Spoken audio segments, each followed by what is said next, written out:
समीर एक professional sound engineer था।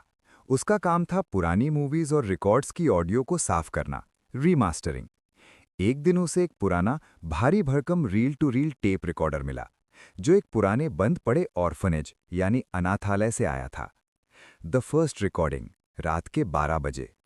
समीर ने हेडफोन्स लगाए और टेप प्ले किया। शुरुआत में सिर्फ हिस की आवाज थी, लेकिन धीरे धीरे उसने कुछ सुना। एक बच्ची की हंसने की आवाज। समीर मुस्कुराया, पर तभी उसने नोटिस किया, वो हंसी उसके हेडफोन से नहीं, बल्कि उसके कमरे के कोने से आ रही थी। उसने फौरन टेप बंद किया। हंसी रुक गई। शायद थकावट है, उसने खुद से कहा। द लूप, रात के 1:15 बजे। उसने दोबारा टेप चलाया। इस बार आवाज बदल गई थी। एक भारी पुरुष की आवाज आई। गिनो समीर, 10 तक गिनो। समीर ठिठक गया।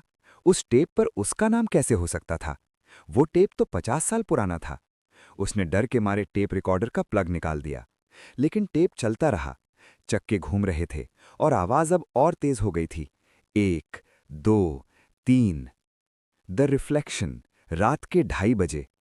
समीर ने भागने के लिए दरवाजा खोला, पर बाहर कॉरिडोर गायब था। वहां सिर्फ एक लंबी काली सुरंग थी, जिसमें से वही गिनती गूंज रही थी। 4, 5, 6। वो वापस कमरे में भागा और आईने के सामने खड़ा हो गया। उसने देखा कि आईने में उसके पीछे एक लंबी काली परछाई खड़ी है, जिसके हाथ में वही टेप रिकॉर्डर है। आईने वाले समीर ने अपनी गर्दन घुमाई पूरी 180 डिग्री और बोला, 7, 8, 9। द लास्ट साउंड, रात के 3 बजे। असली समीर की आवाज निकलना बंद हो गई थी। उसे महसूस हुआ कि उसके शरीर के अंदर से कोई उसकी रूह को इरेज कर रहा है, बिल्कुल वैसे ही जैसे वो ऑडियो फाइल्स डिलीट करता था। उसकी आंखों के सामने सब कुछ डिजिटल नॉइज में, पिक्सेल्स में बदलने लगा।